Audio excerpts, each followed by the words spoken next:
Alright, this is Dr. Ray, and thank you for watching my free webinar. If you are only able to see part of this, do know that this is going to be recorded and you can see it later on. I'll probably have it up in a couple of days. Also, if you're on Twitter and you want to find me or talk about what I share with your friends, my information or anything else, that's my hashtag there and my website. So I appreciate you getting the word out there. So this webinar is about how we come together as a culture today as men and women, as hunters and gatherers. And it's so important to be aware that we are born with basically the same biology as our ancestors.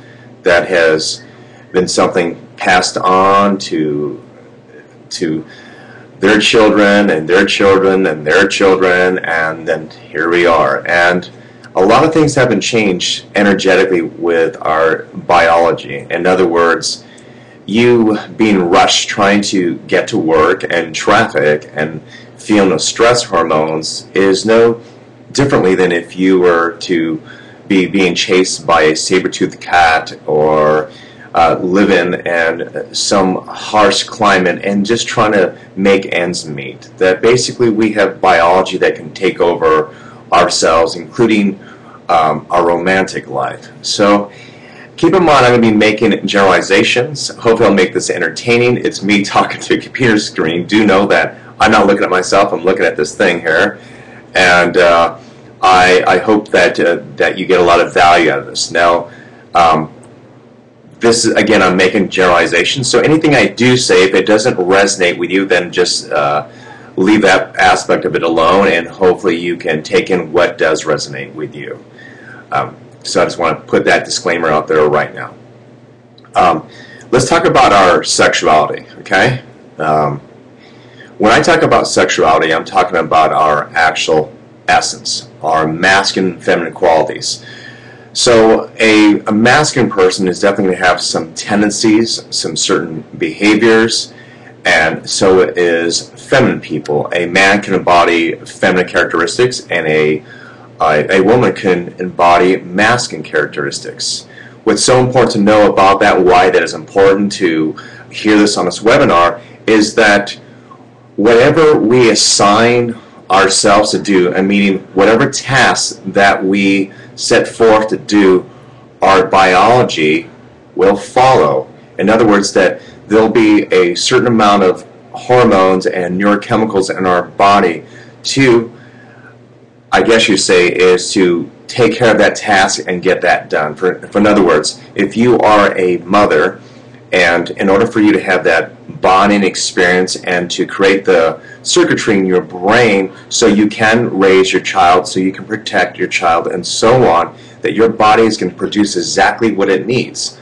So imagine your body releasing exactly what it needs, and then you have to go to work.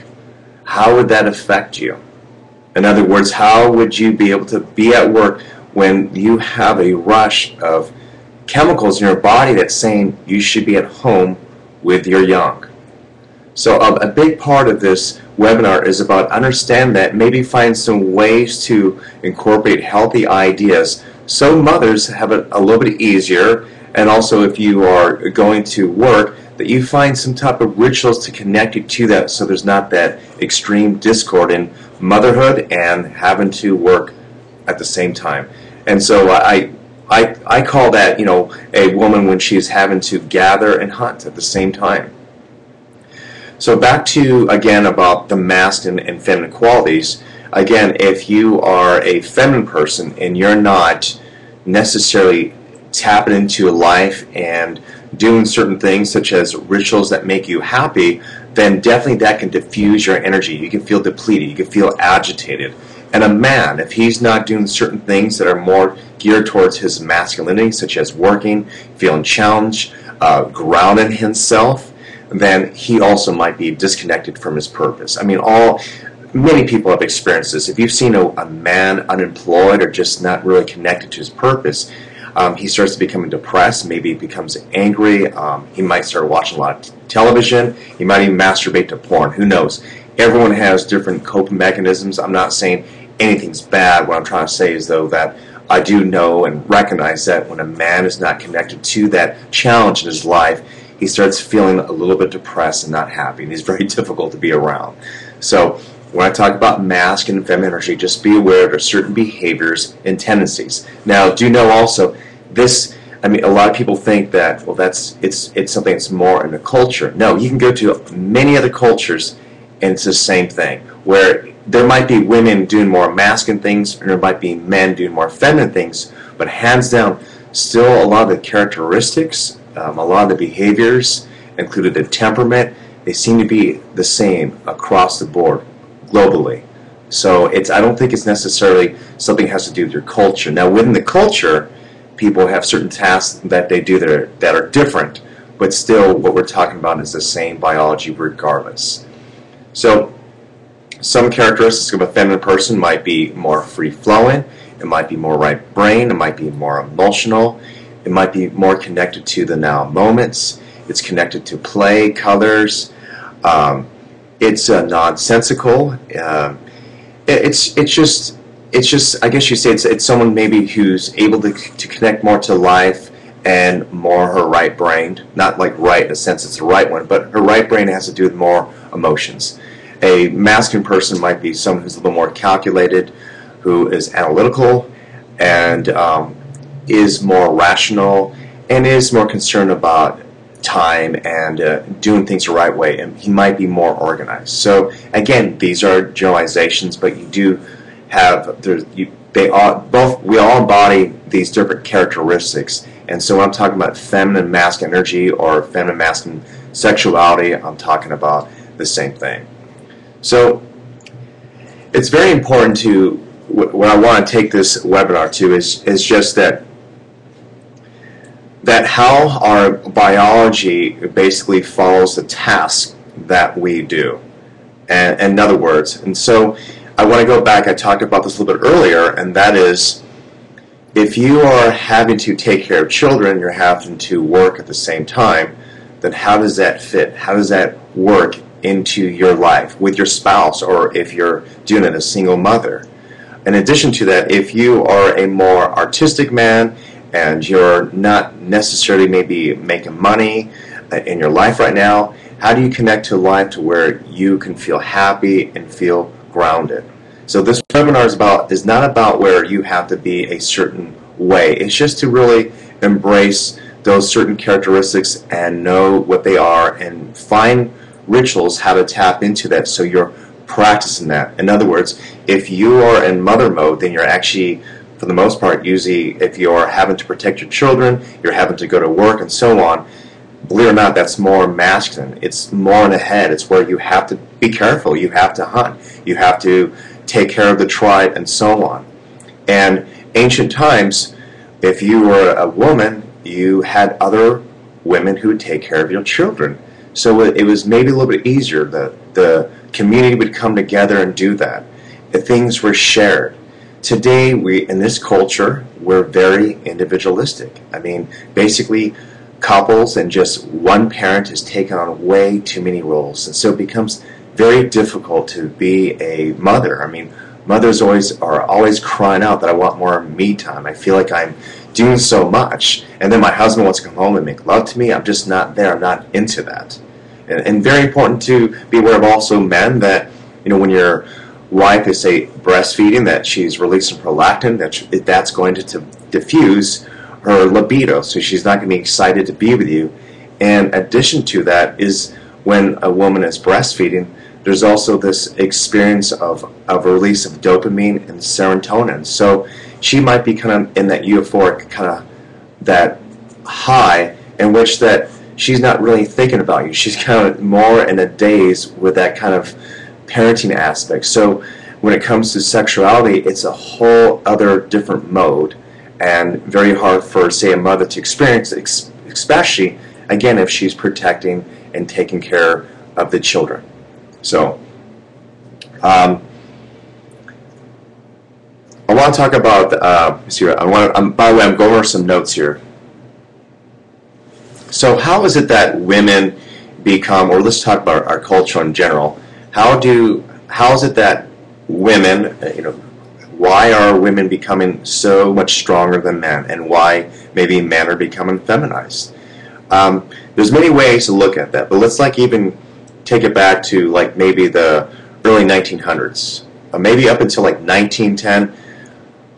Most people were raised on farms, so men were being raised by basically being on a farm and working with their fathers. So they had that experience of becoming masculine, embodying that energy, and knowing right from wrong. And then after maybe World War I, World War II, that a lot of boys became fatherless. So you have boys who don't have that masculine role model. And then in addition to that, most of the school systems are filled with female teachers. So most men have been taught how to be masculine by their mothers and by, say, school teachers. And again, keep in mind when we became industrialized, that fathers were at factories for maybe 18 hours. So the boys being raised were not around their fathers. So how does that play out into our culture, and what is the impact of that? Well, a lot of men have never embodied that healthy, masculine, grounded presence from a father. And today it's still the same, that we're not on farms anymore. There's no man around the house, and most teachers are still female. And so where does that leave men? They're learning how to embody that through the teachings of women. Now, in addition to that, a lot of boys are told how men are pigs. A lot of men are being told mixed messages about unhealthy, masculine energy. And so they don't want to be that. So what they do is they start looking at those aspects of themselves, and they cut themselves off from that. So that there's a problem there. So what happens with that? Men are not tapped into their purpose, their meaning in life. They disconnect. They're indecisive. They're not clear with their direction. And with women, of course, women become smarter, being able to take the pill and not get pregnant, being able to take control of their own bodies. They end up developing those aspects of themselves, meaning the masculinity. If this man can't step up to the plate, I am going to. And so there we go. And again, this is just a generalization. It's something to look at and explore of how maybe women have become stronger today and maybe men have become weaker. And then there's more psychological stuff. If you're a woman and you're raised by a single mother who is always going from one man to another man and so on, maybe you built up this program that I never wanted to be dependent upon a man. Therefore, you went to college and became very successful. So allowing yourself to connect to a grounded man, or allowing yourself to disconnect to a man in general, might create a lot of fear in you because you saw what happened to your mother. I mean, there's many different scenarios. I don't need to list them all.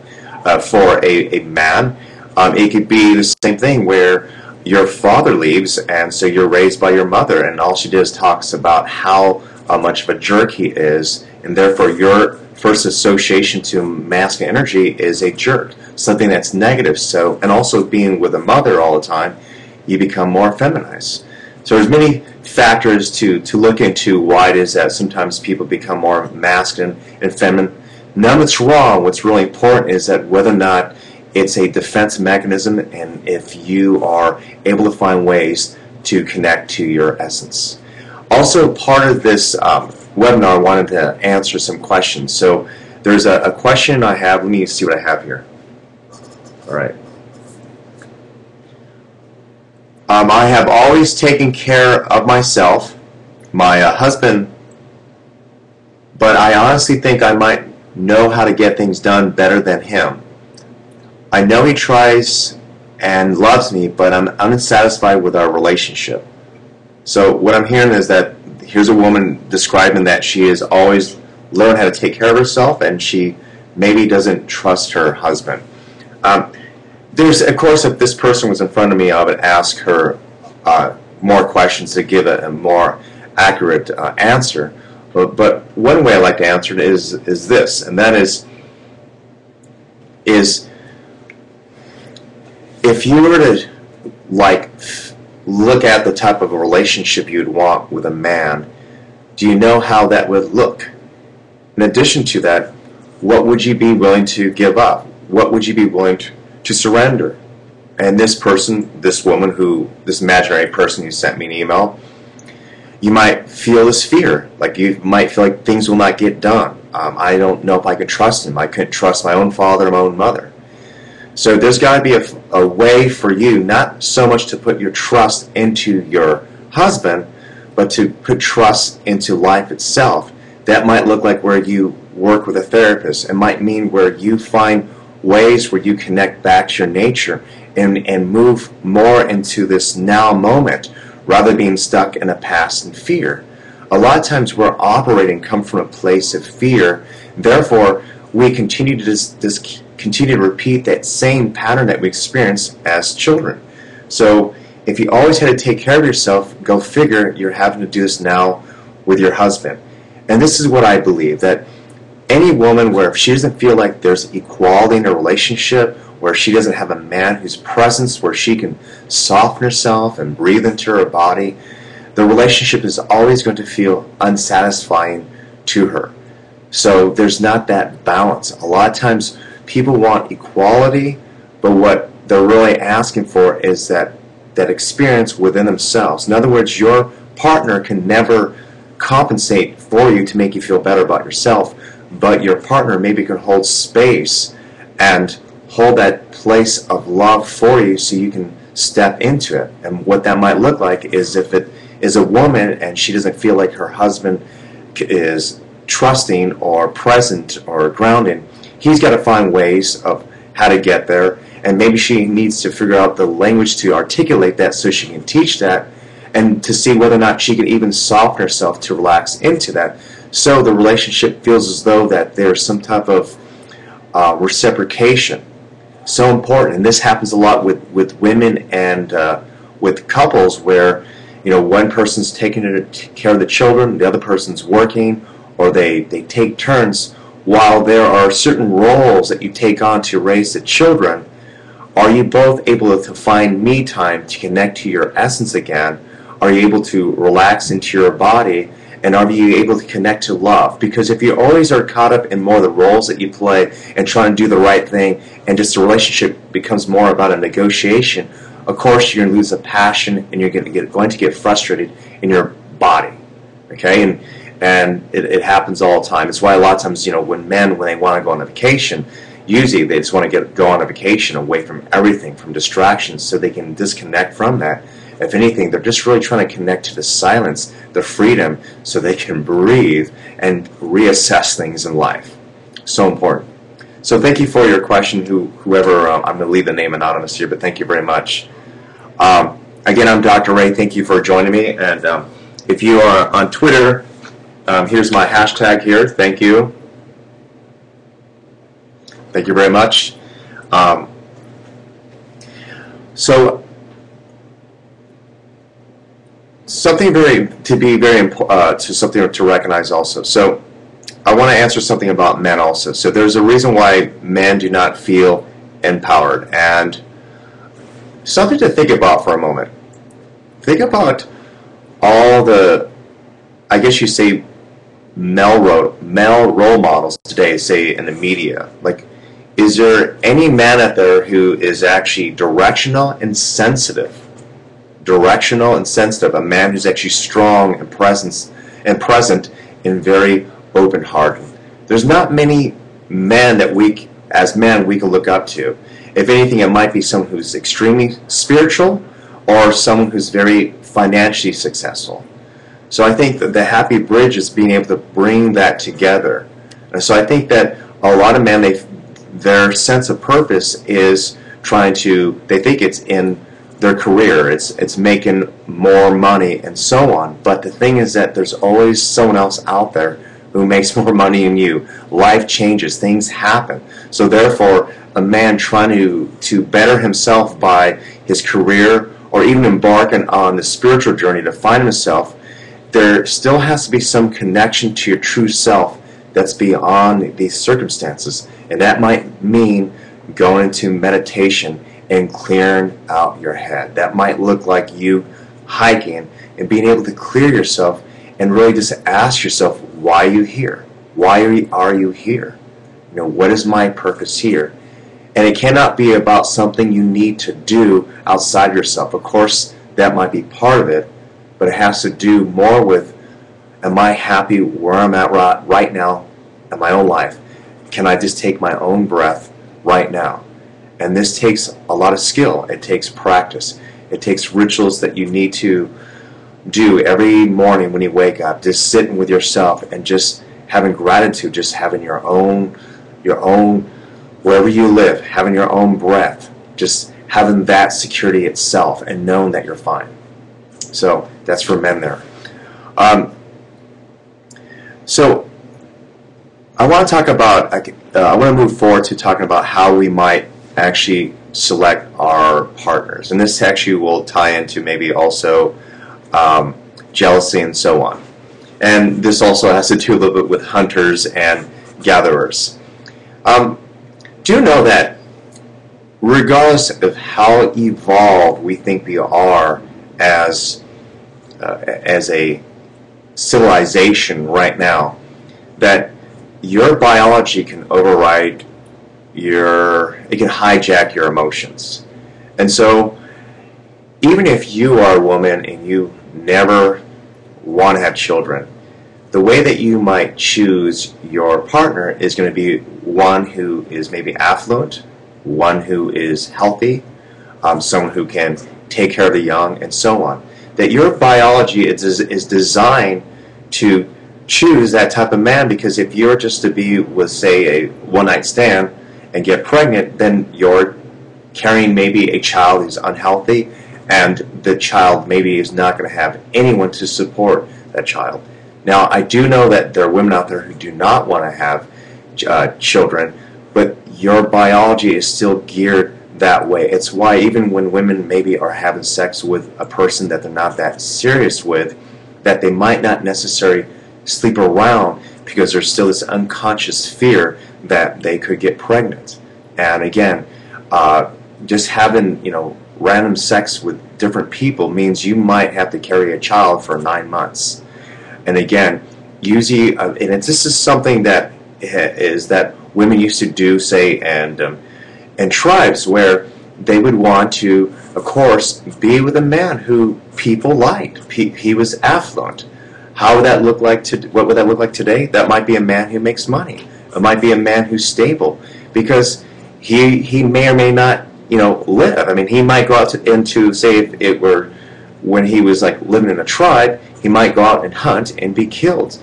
So she wants to make sure that her children are going to be taken care of. Now, for men, when they select women, it might be a woman who's actually, again, these are generalizations, but it's just, I'm talking about this anthropologically. He might look at a woman who is younger. What he might be attracted to unconsciously, his biology, is that from 16 years old until she's 30 years old, she can have so many children, meaning that, a long time ago that, men and women would live up to 30, 40 years old, and that was it. And so even though if he doesn't even want to maybe impregnate a woman, he might select a partner based on her pheromones and just, again, biology, just because she can bear more children. We're very much still animalistic, and we still are intuitive and sense things, smell, and everything else. So why is this important? Why am I sharing this? Well, today's culture, we oftentimes try to have casual sex. In today's culture also, we might be with someone and we don't know why we still get jealous. And again, that your biology might be hijacking you. For example, this year a baby chimp was killed at the zoo, like San Diego Zoo, and basically maybe the male chimpanzee, he felt threatened. The female chimpanzee who had the baby was with another partner, maybe you felt the threat. Who knows? But those are our primates, and that happened, and that happens with us. I mean, sometimes people are murdered because of jealousy. So why is this so important to talk about this? It's because there's ways to override this. There's ways to override that biology so you are not connected to that primal part of yourself and allow that to hijack your emotions. Now, it doesn't mean that you shouldn't be tapped into that primal part of yourself when you're making love to your partner, but that energy also has to be connected to your more conscious aspects, which leads us to, the next part of this webinar. But wait a minute, I think I have another question here. Hold on a second here. And by the way, if you're just joining me, I am answering questions. I do not mind women being hunters also. I prefer the relationship to be more balanced. Are there any issues with this? I'll repeat that again. I do not mind women being hunters also. Thanks for using that word. I prefer the relationship to be more balanced. Are there any issues with this? So it's great that both men and women can embody masculine and feminine qualities. But here's another way to look at that. If you are a woman and you're really feminine and your boyfriend comes home or husband and he's kind of feminine also, he has no direction in his life, trying to just figure out what you want to do that evening or eat can just take forever. It might sound like this. Well, you want to go out? I don't know. Do you want to go out? I don't know. I don't care. What do you think? I don't know. What do you think? It becomes maybe more like two girlfriends.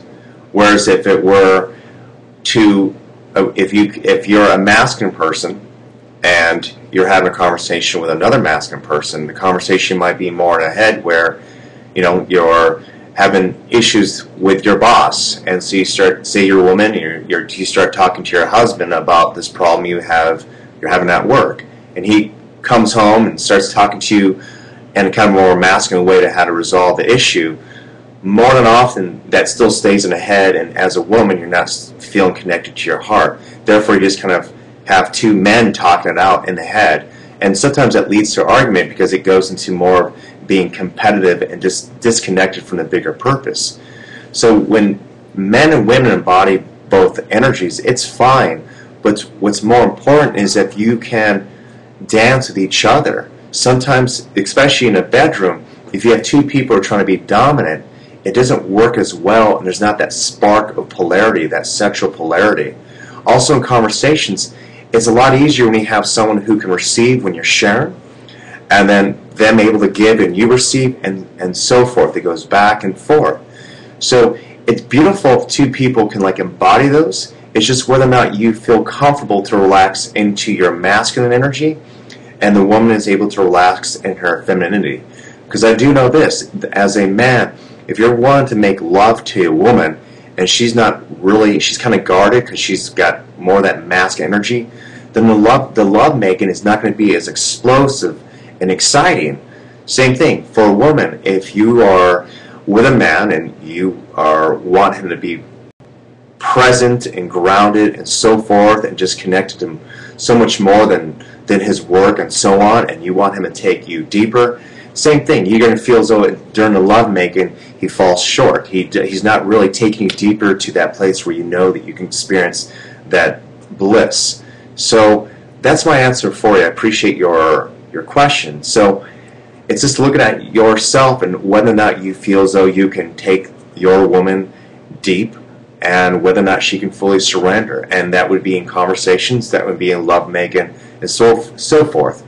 Otherwise, you just kind of have more of a relationship with someone that maybe is more on a surface, or you end up becoming complacent in a relationship. I sometimes think extreme feminine masculine energy, or healthy grounded masculine energy and healthy feminine energy is what kind of creates a little bit of really fun human drama. I mean, because you always challenge each other to grow.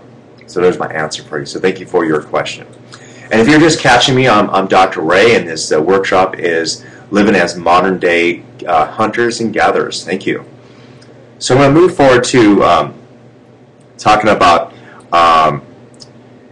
physical monogamy versus spiritual monogamy. And that wasn't something that was, I think, on the topics I was going to talk about, but it's come up several times because when I share this stuff, people ask, well, what do I believe in? What do I think works for me? And so on. So with physical monogamy, just be aware that what we're usually asking is that our partner comes home to us. They don't sleep with anyone else. That there's certain boundaries that we do not want them to step. There's nothing wrong with that. I mean, we do need to have parents working together to raise children. Again, in ancient times, oftentimes that there was, you didn't even know who the father was. I mean, and I don't mean that in a negative way. Just saying that if there was a child, every male in there saw the child as his own. So the parenting was shared. So it's very hard to raise children with just two people, and then two people are also working all the time. So I think that as we have progressed as a culture and became more individualistic, then we have created a lot more of these cultural paradigms just to make sure that the children are safe, because it's just maybe two people in that, which is nothing wrong with that. But physical monogamy is really about two people maybe thinking that because they've been married for maybe 20 years, then it's a good relationship, they've been loyal and so forth. But that doesn't necessarily mean that they have grown and it's a healthy, fun, passionate relationship. Spiritual monogamy is about committing to more of the growth of the relationship, committing more to the relationship itself, knowing that you'll have ups and downs, but being able to communicate with your partner, to see where she is at, to be able to really sense her, to breathe with her, to know that she might fall out of love with you, but that you don't curtail who you are to make her love you back, that you hold space for her and listen to what she has to say. And it goes both ways. It's not about trying to sustain a relationship so you are together forever. It's about connecting to more the growth of how you guys both become better spiritual partners. It means that when you're together, you're making choices on how you being together maybe impacts your community and the world. Big difference. I mean, more than often, people, I mean, when we're in, like, say, a physical monogamous relationship, when two people are together, it's about me, our needs. I don't want to be hurt. You can't do this, otherwise I'll be hurt. Whereas when you connect to more of the spiritual truth, more of that aspect of the relationship, there's so much space for expansion. It's just much different. And there's a reason why I talked about this at the end, closer to the end of this webinar, and how it ties into being gatherers and hunters. So I think at the end of the day that we all basically want to feel equality. We want to be able to connect to our purpose. We want to feel love and freedom. We also do not want to curtail who we are. We want to feel free. We want to be able to have children. We want to be able to experience life to its fullest. And we want to be able to make love to a person that we're just deeply into.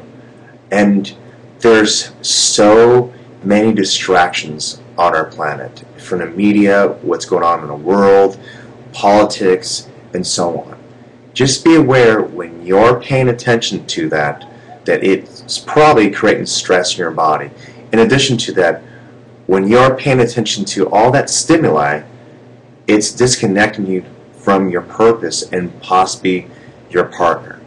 So how can your partner go out and work, be a hunter, and stay connected to his heart, and you be able to guide him or guide her to where he or she feels appreciated? And you as a gatherer, someone who's maybe taking care of children or however else that might look, is able to feel fulfillment, accomplished, and also connected to your true essence, be able to be connected to love itself. In other words, in order for a person and a couple to stay together in a harmonious relationship, that they both have to be practicing particular rituals. And for a woman, that might look like her dancing. It might be her chanting. It might be her doing yoga.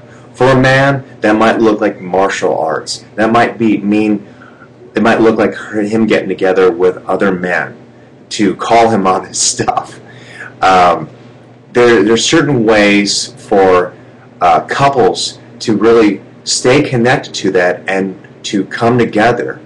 And why this is so important is because if you're not planted in your femininity, and that's your true essence, and if you're truly masculine and you're not planted in that, you start having resentment for your own life in a relationship that you're in. And then what we start doing is we start saying, I'm paying all the bills, or I'm taking care of the children, and so forth. But again, you can override that with consciousness. That might look like meditation. It might look like for a woman, for example, here's an example. If you have just had a child and you have several children to take care of, and you're a man and you're yearning for that feminine touch, but your wife is not really able to provide that in a moment, do you want to deprive yourself from that? Do you know any type of ways to feminize yourself that's healthy? A way would be going out and taking a walk out on the beach. It might be listening to soft music and so forth.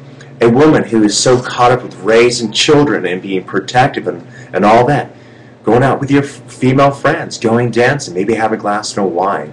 Do you understand what I'm saying here? Is that these roles of taking care of children and going to work and so forth, while that's how we pay our bills and I guess function as a culture and as families, there's so much more to you that still needs to be connected to your essence. And the more you make that conscious, the easier it is for couples to work together in harmony. And this is what this is about. That there's got to be a way that you can override your biology, and it's by practicing this work I'm talking about. I'm going to answer one more question and end this webinar. Let's see here. My husband spends too much time over at his parents' house, including talking to his mother all the time on the phone.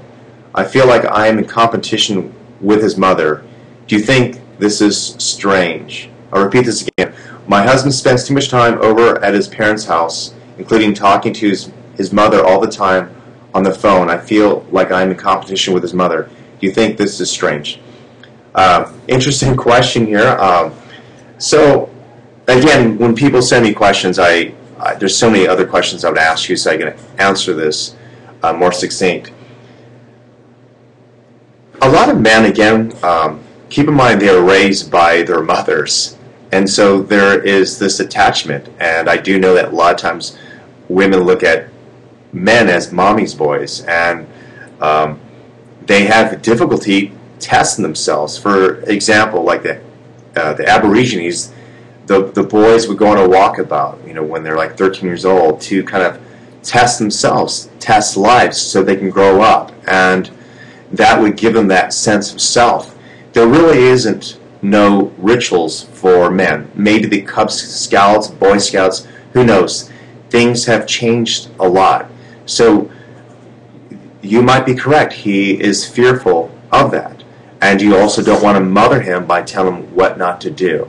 So my best answer for this is having a conversation with your husband, and that is finding out like how his life would be if he were never, say, to see his parents again. See if he's connected to his purpose. Ask him, if you were to die, could you die feeling happy that you accomplished something? And see what his answer is. And the reason why I'm putting this out there is, if a man has this uncertainty about his existence, then oftentimes he clings to things, including his family. It's like his anchor. If he has no sense of purpose, he will cling to his woman. And so he's not fully living his life as that masculine person. And that would be a start. And you might get some answers from that. And with that, that might start up another conversation to, well, what can I do to help guide you? What can we do together? How can we create that together? So he can do that. It might be a simple conversation where he realizes that he works way too much and that he needs to work out. He needs to connect himself. There's so many ways. There's so much material on how to help men and women to connect to their essences. And again, when I talked about earlier about the hunting and the gathering, I hope what you get from this is just underneath the hunting and the gathering is certain characteristics that are either feminine or masculine. And sometimes our energies are polarized, and sometimes we diffuse energy. And so with men and women, if a woman is really truly more feminine and she's more in masculine mode, it's definitely going to tear down her body. And if it's a man who's primarily more masculine and he has no sense of direction, it's going to diffuse his energy and his purpose. So it's very important that we don't get caught up in these roles that we play and maybe take life too seriously. So I want to appreciate all of you for joining my webinar. I'm Dr. Ray, and you will be able to see this. I'm going to have this recorded, and I'm going to put up my website again and my hashtag for Twitter. There's my hashtag there. But thank you for joining me. And if you go to my website, which is raydoctor.com, you can get a free meditation video. That's raydoktor.com, raydoctor.com. Thank you very much, everyone.